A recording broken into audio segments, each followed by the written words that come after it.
আলহামদুলিল্লাহ আলহামদুলিল্লাহ নাহমাদুহু ওয়া নাস্তাঈনুহু ওয়া নাস্তাগফিরুহ ওয়া নাউযু বিল্লাহি মিন শুরুরি আনফুসিনা ওয়া মিন সাইয়্যাতি আ'মালিনা মান ইয়াহদিহিল্লাহু ফালা মুদিল্লা লাহু ওয়া মান ইউদ্লিলহু ফালা হাদিয়া লাহু। আলহামদুলিল্লাহ, সমস্ত প্রশংসা আল্লাহ তাআলার জন্য, যিনি আমাদেরকে আজকের এই দর্শে উপস্থিত হওয়ার তৌফিক দান করেছেন। এই জন্য আমরা কালিমাতুশ শুকর আদায় করি আলহামদুলিল্লাহ। আজকে আমরা আমাদের নতুন একটি অধ্যায় নিয়ে আলোচনা করব, নতুন একটি বিষয় নিয়ে আলোচনা করব, নতুন একটি সমস্যা নিয়ে জানব, ওই সমস্যার সমাধান খোঁজার চেষ্টা করব। আর তা হলো জাদু। জাদু এটি এমন একটি ভয়ানক বিষয় যা আপনার স্বাভাবিক জীবনকে অস্বাভাবিক করে তোলে। আপনার দৈনন্দিন যে জীবন রয়েছে, এই জীবনকে সম্পূর্ণ পরিবর্তন করে ভিন্ন একটি জীবন আপনাকে দিতে পারে। এই জাদুর মাধ্যমে কেউ জাদুকর যাকে জাদু করবে, তার জীবনের যে অর্জন রয়েছে, তার জীবনে যে প্রাপ্তি রয়েছে, এই সকল কিছু ধ্বংস করে দিতে পারে, এই সকল কিছু বিনষ্ট করে দিতে পারে। এই জাদুর মাধ্যমে একটা ভালো সম্পর্ক ফাটলের দিকে যেতে পারে। এই জাদুর মাধ্যমে স্বামী স্ত্রীর মধ্যে বিচ্ছেদ হতে পারে। এই জাদুর মাধ্যমে সন্তান মায়ের সাথে বিচ্ছেদ ঘটাতে পারে, মা সন্তানের সাথে বিচ্ছেদ ঘটাতে পারে। এই জাদুর প্রভাব থেকে আমি আপনি কীভাবে বাঁচবো, আমার পরিবারকে কীভাবে বাঁচাবো, এই নিয়ে ইনশাল্লাহ আমরা আমাদের আজকে এই দর্শটি শুরু করছি। প্রথমে আমরা জাদুর অর্থ নিয়ে আলোচনা করব। জাদু মূলত কী অর্থ ধারণ করে, শরীয়তের দৃষ্টিতে জাদু কী অর্থ ধারণ করে, এবং জাদুকর কিংবা কবিরাজ অথবা ভিন্ন ধর্মীয় অবলম্বীদের যে চিকিৎসা রয়েছে, ধর্মীয় চিকিৎসা, ওই ধর্মীয় চিকিৎসা জাদুর অর্থটা কি, এটা নিয়ে আমরা ইনশাআল্লাহ আলোচনা করব। প্রথমে আমরা জাদুর অর্থ নিয়ে আলোচনা করব। জাদু এটি বাংলা শব্দ, যার আরবি অর্থ হলো সিহর। আবিধানিক অর্থ হলো এমন সূক্ষ্ম ঘটনা যার কারণ বা উৎস অজানা। এটা হলো আপনার আবিধানিক অর্থ। কিন্তু এটা যে কোনো ভাষার ক্ষেত্রেই একটা শব্দের আবিধানিক অর্থ সম্পূর্ণ পারিভাষিক অর্থের সাথে মিলে না, বরং আংশিক মিলে। একটা শব্দের এক অর্থ হতে পারে, কিন্তু আবিধানিক অর্থ ভিন্ন হতে পারে। যে একটা শব্দের আবিধানিক অর্থ, যেমন জাদুর আবিধানিক অর্থ এমন সূক্ষ্ম ঘটনা যার কারণ ও উৎস অজানা। কিন্তু পারিভাষিক অর্থ দিকে যদি আমরা লক্ষ্য করি, তাহলে তার অর্থ দাঁড়ায় জাদু হলো এমন গিট। সাধারণত জাদু করার ক্ষেত্রে বিভিন্ন জিনিসে গিট দেওয়া হয় জাদুর মন্ত্রগুলো পড়ে। এটা হতে পারে কোনো কালো বস্তু, হতে পারে কোনো মেয়েদের লম্বা চুল। গিট, ঝাড়ফুঁক, জাদু কখনো ঝাড়ফুঁকের মাধ্যমেও করা হয়, অর্থাৎ জাদুর মন্ত্রগুলো পাঠ করে সে যেই বস্তুতে জাদু করতে চায় ওই বস্তুর মধ্যে ফু দেয়। বাক্যের নাম বা যা পাঠ করার মাধ্যমে বা লেখার দ্বারা অথবা প্রয়োগ করার মাধ্যমে। কিছু বস্তু বা কিছু জাদু আছে যেটা সরাসরি ফুয়ের মাধ্যমে প্রয়োগ করা হয়, আর কিছু জাদু আছে যেটা সরাসরি খাবারের মাধ্যমে প্রয়োগ করা হয়, আর কিছু জাদু আছে যেটা ছিটিয়ে দেওয়া হয়, যেটাকে আসিহরুল মাশুশ বলা হয়। আচ্ছা, শরীয়তের পরিভাষায় জাদু হলো এমন গিট, ঝাড়ফুঁক ও বাক্যের নাম যা পাঠ করার দ্বারা বা লেখার দ্বারা অথবা প্রয়োগ করার দ্বারা জাদুগ্রস্ত ব্যক্তির শরীর, মন ও মস্তিষ্ক পরোক্ষভাবে প্রভাব সৃষ্টি করে। অর্থাৎ পরোক্ষভাবে ওই জাদুটা এই জাদুগ্রস্ত ব্যক্তির মস্তিষ্কে প্রভাব সৃষ্টি করে। ওই জাদুর প্রভাবের ফলে দেখা গেল মানুষের যে স্বাভাবিক অবস্থা রয়েছে, এই স্বাভাবিক অবস্থা থেকে অস্বাভাবিক অবস্থায় রূপ নেয়। এই হলো জাদুর শাব্দিক অর্থ এবং তার আবিধানিক অর্থ। ইসলামী দৃষ্টিকোণ থেকে জাদুর প্রামাণিকতা কিংবা জাদু সম্পর্কে আমাদের আকীদা কী হবে, বা একজন মুসলমান হিসাবে জাদুকে আমরা কোন বিশ্বাসে বিশ্বাস করব।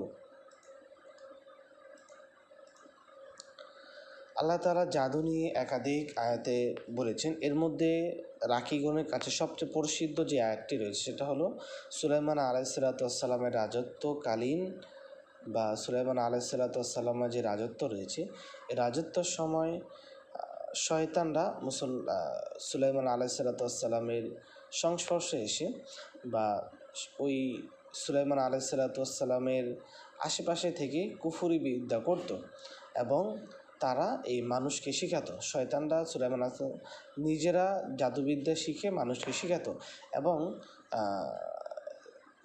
এই জাদুর প্রভাবে বা এই জাদুর মাধ্যমে স্বামী স্ত্রীর মধ্যে তারা বিচ্ছেদ ঘটাতো, যেটা খুবই প্রসিদ্ধ আয়াত, সূরা বাকারা 102 নম্বর আয়াত। সাধারণত যে সকল নারীরা বা যে সকল পরিবারে স্বামী স্ত্রীর মধ্যে বনাবনি হয় না, সেই রোগ পেশেন্টের ক্ষেত্রে আমরা এই সূরা বাকারার 102 নম্বর আয়াতটা পাঠ করে থাকি।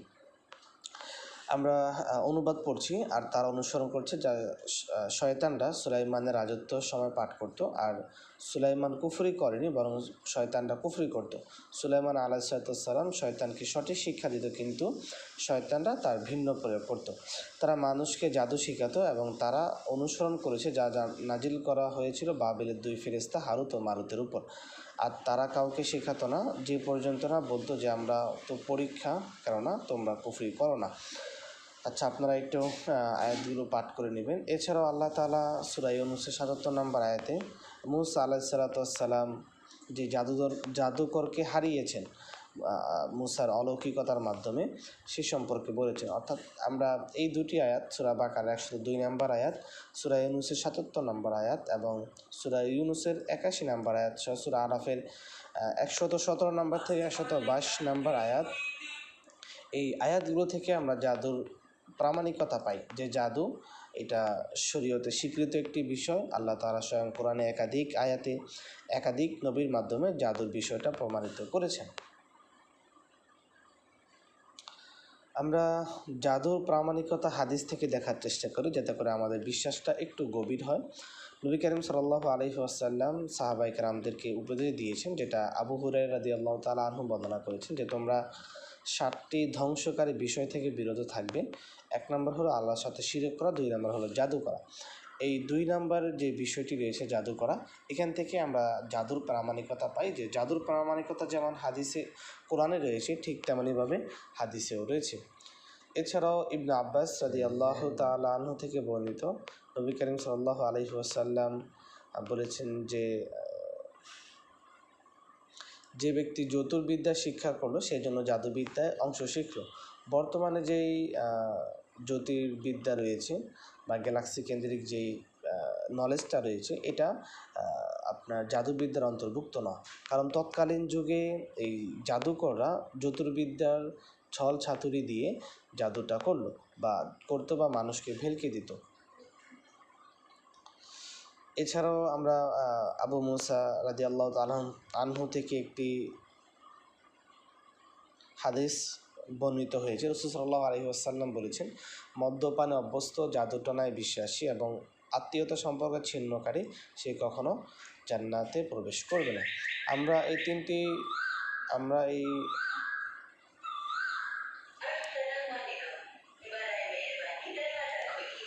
4টি কোরআনের আয়াত এবং হাদিস পাঠ করার মাধ্যমে এই বিষয়ে নিশ্চিত হয়েছি যে জাদুর প্রামাণিকতা যেমন কোরআন এবং কোরআনে রয়েছে, ঠিক তেমনইভাবে হাদিসেও রয়েছে। আমরা কোরআন এবং হাদিসের বাহিরে সালাফদের বর্ণিত কিছু অংশ থেকে আমরা এই জাদুর প্রামাণিকতা দেখার চেষ্টা করি, যাতে করে আমাদের বিশ্বাসটা আর একটু দৃঢ় হয়। আর এর মধ্যে দিয়ে আমি জানতে চাচ্ছি আপনারা কি আমার সাউন্ড ক্লিয়ার শুনতে পাচ্ছেন কিনা।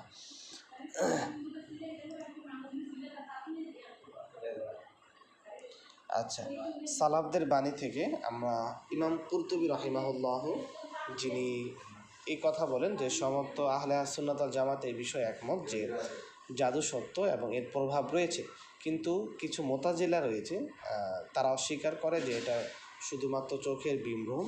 এবং ইমাম কুরতুবী রাহিমাহুল্লাহ তার তাফসীর গ্রন্থে এই মুতাজিলা ফিরকাটার আকীদাতে ভিন্নভাবে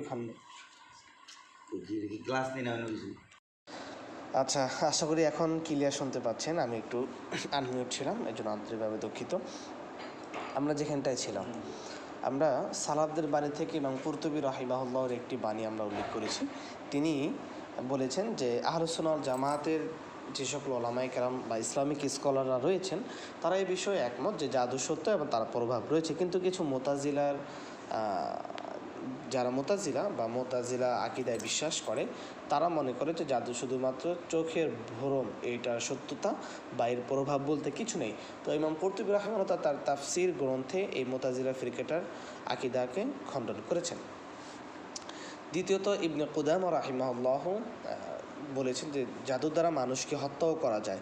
জাদুর প্রভাবে মানুষের যে মানসিক এবং শারীরিকভাবে যে অসুস্থতা রয়েছে এটাও মানুষ হয়ে পড়ে। এবং ইবনুল কাইয়্যিম রাহিমাহুল্লাহ সূরা ফালাকের যে আয়াত রয়েছে ওয়ামিন শাররি নাফাসাতি, এই আয়াত দ্বারা প্রমাণিত যে জাদু নিঃসন্দেহে সত্য। আমরা তিনটা বিষয় উল্লেখ করেছি, অর্থাৎ কোরআন, সুন্নাহ এবং ইজমা উল্লেখ করেছি। কিয়াস যেহেতু এখানে কিয়াসের প্রয়োজন নেই, আমরা এই তিনটা বিষয় উল্লেখ করে এই বিষয়ে একমত হচ্ছি যে জাদু সত্য। কেউ যদি জাদুকে অস্বীকার করে তাহলে সে অবশ্যই কাফের হয়ে যাবে। তবে আমাদের মাঝে জাদুর কিছু প্রচলন রয়েছে বা জাদুর কিছু বিষয় রয়েছে যেটা আমরা আমাদের চোখের সামনে দেখি, কিন্তু আসলেও সেটা বাস্তবতায় জাদু নয়, বরং সেটা অলৌকিক বিষয় অথবা এটা চোখের ভ্রম, যেমনটা মুতাজিলারা বিশ্বাস করে। তো কোরআনে যে জাদুর কথা উল্লেখ করা হয়েছে সেটা সরাসরি জাদু, এটা কখনো চোখের ভ্রম নয়, এটা কখনো মানুষের ভেলকিবাজি নয়। অর্থাৎ কেউ যদি মানুষের ভেলকিবাজিকে অস্বীকার করে তাহলে সে কাফের হবে না, কিন্তু সে যদি সরাসরি স্বয়ং জাদুকেই অস্বীকার করে তাহলে সে কাফের হয়ে যাবে। চলুন আমরা আমাদের আজকের সবচেয়ে গুরুত্বপূর্ণ বিষয়, সেটা হলো জাদু এবং অলৌকিক বিষয়ের মধ্যে পার্থক্য কী। জাদুর বাস্তবতা সম্পর্কে তো আমরা একটু আগে আলোচনা করেছি, এবং অলৌকিক যে বিষয়গুলো রয়েছে, যেমন বিভিন্ন বিষয় নবী করিম সাল্লাল্লাহু আলাইহি ওয়াসাল্লামদের থেকে প্রমাণিত পেয়েছি, আর এগুলোও কি জাদু কিনা বা এগুলোও জাদুর অন্তর্ভুক্ত হবে কিনা, এই বিষয়টা সাধারণ মানুষের কাছে ক্লিয়ার না। আমরা আজকের এই অধ্যায় থেকে ইনশাআল্লাহ এই বিষয়টা নিয়ে আলোচনা করব। এখানে অলৌকিক বিষয়টাকে আমরা চারটা ভাগে ভাগ করেছি।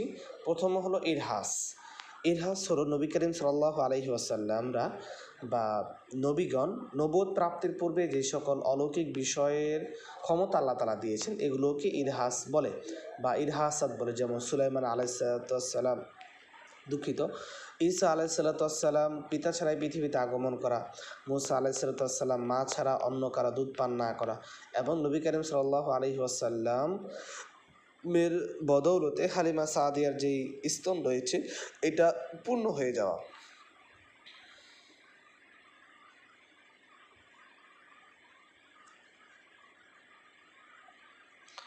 তো অর্থাৎ মোট কথা নবী করিম সাল্লাল্লাহু আলাইহি ওয়াসাল্লামরা নবুয়ত প্রাপ্তির পূর্বে যে সকল অলৌকিক বিষয়ে তাদের মধ্যে প্রকাশ পেয়েছে এই সবগুলোই ইরহাসের অন্তর্ভুক্ত। ইরহাস শব্দটার সাথে সর্বপ্রথম পরিচয় হয়েছিল আমার বা যারা কওমি মাদ্রাসায় রয়েছেন তাদের নাহবে মীর জামাতে সিরাতে খাতামুল আম্বিয়াতে।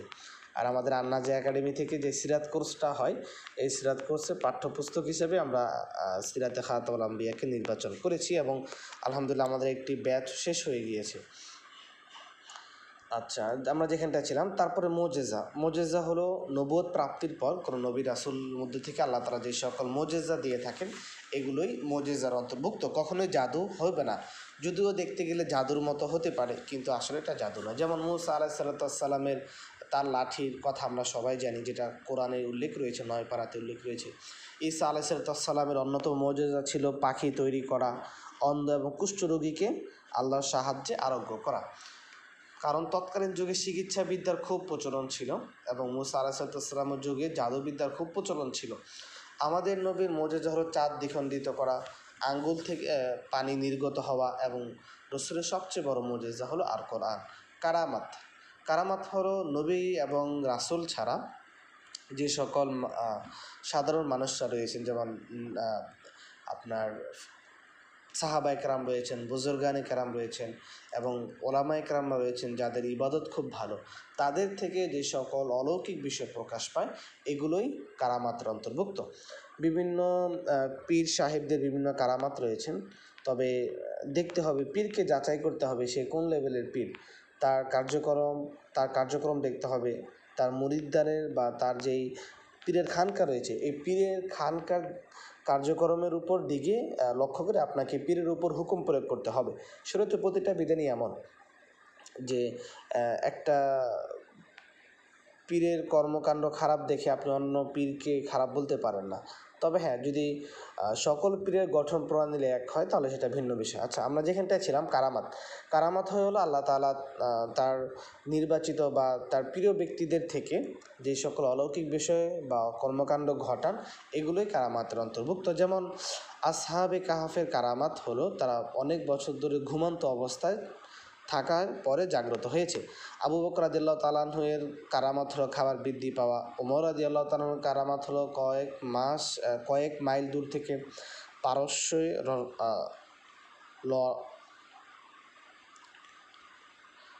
লড়াইরত সৈন্যদেরকে খুতবার সময় সতর্ক করা, ইয়া সারিয়াতাল জাবাল, এই বাক্য পাঠ করার মাধ্যমে।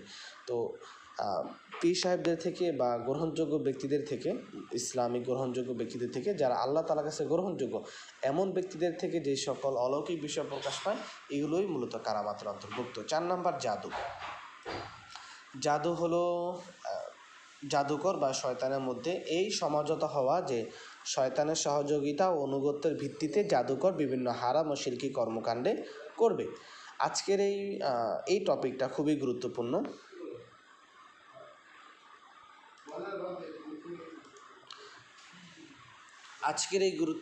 আজকের এই বিষয়ের মধ্যে সবচেয়ে গুরুত্বপূর্ণ হলো আপনার এই জাদুটা কিভাবে হয়। এই জাদুটা মূলত একজন জাদুকর সেই শয়তানের সাথে চুক্তি করে যে আমি তোমাকে একটা মুরগি দিব, অথবা আমি তোমাকে অমুক প্রাণীর রক্ত দিব। এই বিভিন্ন সমঝোতার মাধ্যমে ওই জাদুকরের সাথে শয়তানের একটা চুক্তি হয়। ওই চুক্তির ভিত্তিতে জাদুকর বিভিন্ন হারাম ও শিরকি কাজকর্ম করে, যেটা শয়তান দাবি করে। এর মধ্যে শয়তান এবং জাদুকরের মধ্যে যে চুক্তিটা হয়, এই চুক্তির মাধ্যমে একজন জাদুকর শয়তানের সাহায্য নিয়ে মানুষকে জাদু করতে পারে। আশা করি এই জাদুর বাস্তবতা এবং জাদুর বিষয়ে আপনারা, জাদু এবং অলৌকিক বিষয়গুলোর মধ্যে যে পার্থক্য রয়েছে, এই বিষয়গুলো আপনারা বুঝতে পেরেছেন। জাদুর প্রকারভেদ।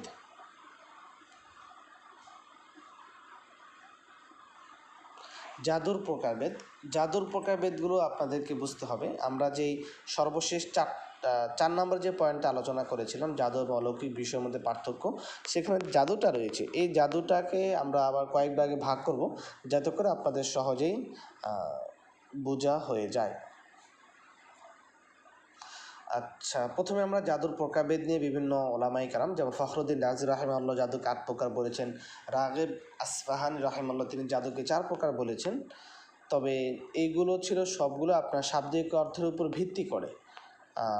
তাদের বর্ণিত কিছু বিষয় জাদুই ছিল না, বরং ভিন্ন বিষয় ছিল, তবে তারা সেটাকে জাদুর অন্তর্ভুক্ত করেছেন। অর্থাৎ শরীয়তে যে নিষিদ্ধ জাদু রয়েছে এটার অন্তর্ভুক্ত করেছেন। তবে জাদুর ইসলামিক পরিপ্রেক্ষিতে জাদুকে মূলত 3 ভাগে ভাগ করা যায় তার ধরনের দিকে লক্ষ্য করে।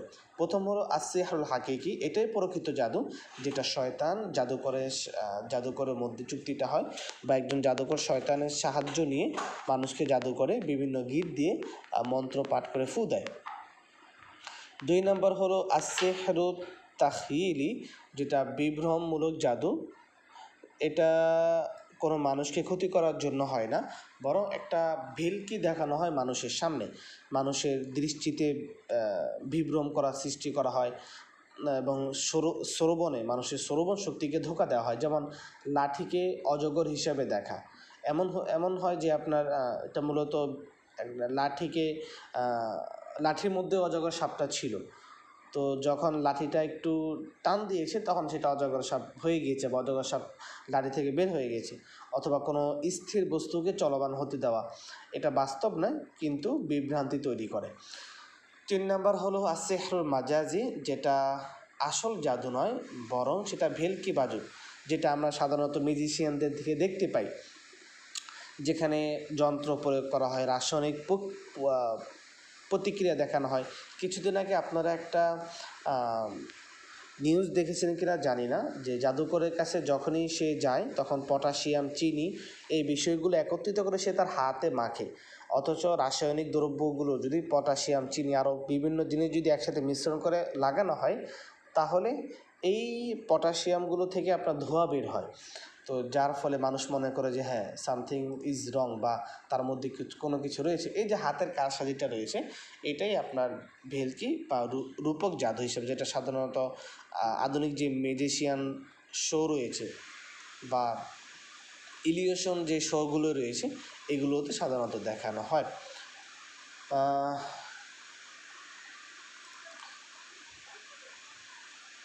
জাদুর প্রকারভেদে আলোচনা করেছি। এখন আমরা ইনশাআল্লাহ আলোচনা করব জাদুর শয়তান যেসব পদ্ধতিতে জাদুকরের সাহায্য নেয়, অর্থাৎ কোন কোন পদ্ধতিগুলো অনুসরণ করে একজন জাদুকর শয়তানের সাহায্য নিয়ে জাদুটা করে। আপনি একজন জাদুকর, উদাহরণস্বরূপ বা রহিম একজন জাদুকর, সে শয়তানের সাহায্য নিয়ে আরেকজনকে জাদু করবে, আপনাকে জাদু করবে। তো এই জাদুকর প্রথমে আপনার জিনিসগুলো নিয়ে সংগ্রহ করবে, অর্থাৎ আপনার ব্যবহৃত কোনো বস্তু অথবা আপনার চলাচলের জায়গা অথবা আপনার নাম, আপনার মায়ের নাম, এইগুলো সংগ্রহ করার পরে সে শয়তানকে দিবে। শয়তান তার উপর ভিত্তি করে আপনার মস্তিষ্কের উপর জাদুটা প্রয়োগ করবে। তো কয় পদ্ধতিতে জাদুকর শয়তানের সাহায্য নেয় এটা নিয়ে আমরা ইনশাআল্লাহ আলোচনা করব। এখানে আমরা 8টা পদ্ধতি উল্লেখ করেছি, যে 8টা পদ্ধতিতে একজন জাদুকর শয়তানের সাহায্য নিয়ে থাকে। আসর বা সিম্পল সংগ্রহের মাধ্যমে অসুস্থ ব্যক্তির বা যাকে জাদু করতে চাচ্ছে তার ব্যবহৃত কোনো বস্তু, যেমন রুমাল, পাগড়ি, পাজামা হতে পারে, থ্রি পিস হতে পারে, ওড়না হতে পারে, বোরকা হতে পারে অথবা বোরকার সুতা হতে পারে, এগুলো নিয়ে মন্ত্রপাঠের মাধ্যমে জাদুটা করা হয়। 2 নম্বর, হাতের তালু ধরার মাধ্যমে। সাধারণ নিজের সন্তানকে ধরে হাতের তালুকে চতুষ্ক না আঁকে, এটা জাদুকর সে তার সন্তানকে ধরে হাতের তালুতে চতুষ্কোণ আঁকে, শিরকি মন্ত্র লেখে এবং রং প্রয়োগ করে জিনকে ডাকে, তারপরে জিনের সাহায্য গ্রহণ করে। তারপরে বিশেষত এটা আপনার হারানো বস্তু খোঁজার ক্ষেত্রে এই পদ্ধতিটা প্রয়োগ করা হয়। 3 নম্বর, তানজিব বা তারকা পর্যবেক্ষণের পদ্ধতি। আসমান যখন পরিষ্কার থাকে তখন আমরা বিভিন্ন তারকা দেখতে পাই। তো জাদুকর বিভিন্ন তারকার পূজা করে বা বিভিন্ন তারকা যখন উদিত হয় তখন মন্ত্রপাঠ করে এবং ওই মিথ্যা যে প্রভু রয়েছে তারকাকে খোদা বিশ্বাস করে, জিনের সাহায্য নিয়ে সে এই শয়তানের, অর্থাৎ তারকার নামে মন্ত্রপাঠ করার পরে শয়তানের সাহায্যটা নেয়। এভাবে আল্লাহ তাআলা ব্যতীত অন্য কোনো প্রভুর ইবাদতের মাধ্যমে সেই শয়তানের সাহায্যটা গ্রহণ করে।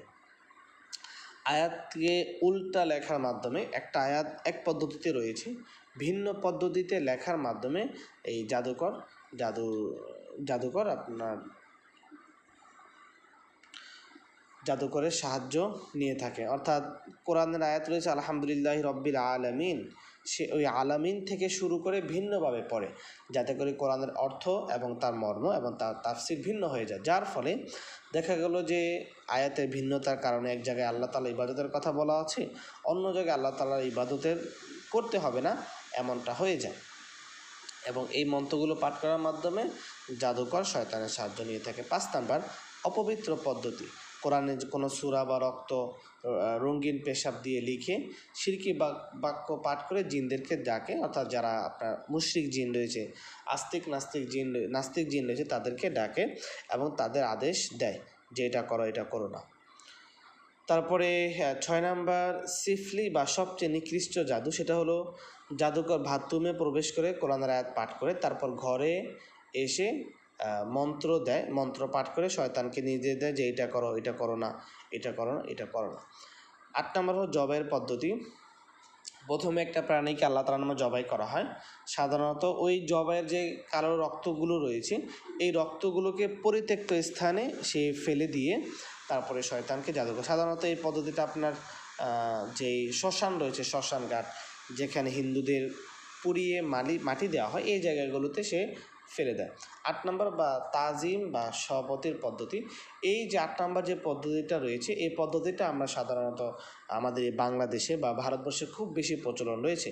যেমন অন্ধকার ঘরে আগুন জ্বালিয়ে ধূপ দিয়ে শিরকি বাক্য পাঠ করে জিনদের সর্দারদের নামে শপথ করে বা প্রার্থনা করে, এরপর জিনেরা বিভিন্ন প্রাণের আকৃতিতে উপস্থিত হয়ে ওই জাদুকরের কথা মতো কাজ করে, যেটা আমরা আমাদের সাধারণত ছবিতে কিংবা বিভিন্ন জাদুকর আস্তানায় দেখতে পাই। জাদুকর বসে আছে, সামনে একটা চিত্র আঁকা আছে, আগুন ধরানো আছে।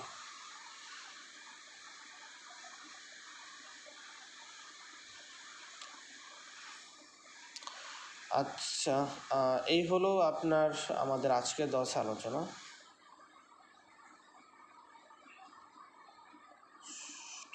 ইনশাআল্লাহ আমরা আমাদের আগামী দর্শে যেটা নিয়ে আলোচনা করব তা হলো অষ্টম ক্লাসে আমাদের থাকবে কিভাবে জাদুটা করা হয়।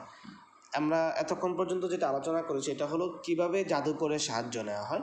আগামী দর্শে আলোচনা করব কিভাবে জাদুটা করা হয় এবং আমি আপনি জাদুকর কিভাবে চিনব এটার উপায় এবং জাদুতে আক্রান্ত হওয়ার লক্ষণ,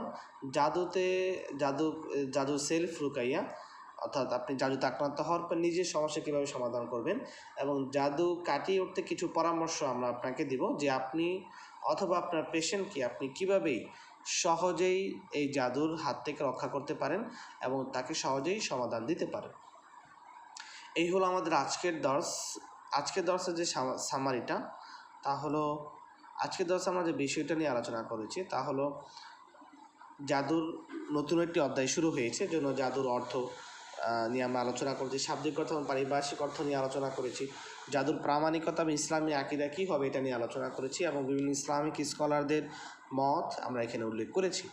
তারপরে জাদু এবং অলৌকিক বিষয়ের মধ্যে পার্থক্য, কোনটা অলৌকিক বিষয় কোনটা জাদুর বিষয়, এটা নিয়ে আমরা আলোচনা করেছি এবং জাদুর প্রকারভেদ, জাদুটা মৌলিকভাবে কয় প্রকারে হয়ে থাকে এবং কোন প্রকারটা বৈধ এবং কোন প্রকারটা অবৈধ এবং কোন প্রকারটা মাকরুর অন্তর্ভুক্ত, এটা নিয়ে আমরা আলোচনা করেছি এবং জাদুকর যেসব পদ্ধতিতে শয়তানের সহযোগিতা নিয়ে থাকে, অর্থাৎ শয়তান যে তাকে সহযোগিতা করবে এর পূর্বে সেই যে কাজগুলোর সমাধান করে বা যে কাজগুলো তাকে করতে হয়, এটা নিয়ে আমরা আলোচনা করেছি। ইনশাল্লাহ আমরা আমাদের আগামী দর্শে আলোচনা করব কীভাবে জাদু করে এবং জাদুকর চেনার উপায়, জাদুতে আক্রান্ত হওয়ার লক্ষণ, জাদুর রুকাই আমি আপনি কীভাবে করব এবং এই জাদুর সমস্যাগুলো আমরা কীভাবে কাটিয়ে উঠবো, এটা নিয়ে ইনশাল্লাহ আমরা আমাদের আগামী দর্শে আলোচনা করব।